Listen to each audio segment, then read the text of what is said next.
अगर आप इंडिया से इंपोर्ट करके यूके में बिजनेस करना चाहते हैं तो watch this video carefully because British parliament is likely to approve India UK FTA trade agreement, FTA that means free trade agreement in next 9 months. अब ये है क्या? तो बेसिकली इससे होगा ये कि 99% of Indian exports to the UK will have a lower और जीरो टैरिफ। अब ये बहुत बड़ी बात है।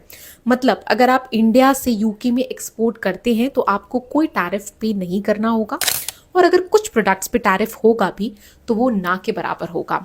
सो ये जो अग्रीमेंट है इसे जुलाई में साइन किया गया, जिसका नाम है India UK comprehensive economic and trade agreement. ये अभी तक की बिगेस्ट ट्रेड डील है जो इंडिया ने इन रिसेंट ईयर्स की है।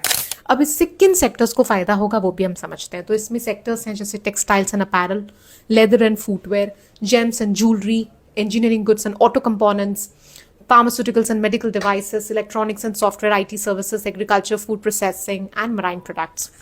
तो ये सारे सेक्टर्स को काफ़ी फायदा हो सकता है। बट अब सवाल आता है कि अब करना क्या है। तो देखो, सबसे पहले आप ये चेक करो कि आप कौन सा प्रोडक्ट है जो आप यूके में एक्सपोर्ट करना चाहते हो फ्रॉम इंडिया एंड जिसमें आपकी कंपिटेंसी हो।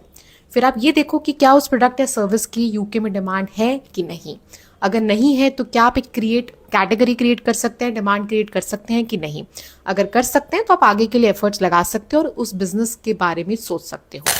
सी, अगर आप यूके में गुड्स एक्सपोर्ट करते हैं या बेसिकली हम कहें कि आप यूके में अगर गुड्स इंपोर्ट करते हैं इंडिया से, तो आपको जो स्पेशल चीज़ चाहिए वो है EORI number, which stands for economic operators registration and identification number, जो एक यूनिक आईडी होता है जो बिजनेसेस और इंडिविजुअल्स इसे यूज़ करते हैं जब भी वो गुड्स इंपोर्ट करते हैं किसी बाहर के देश से। ठीक है, बाकी the process is almost same here as for self sponsorship. So if you're looking for a self sponsorship one-on-one consultation, you can always reach out to us and DM us.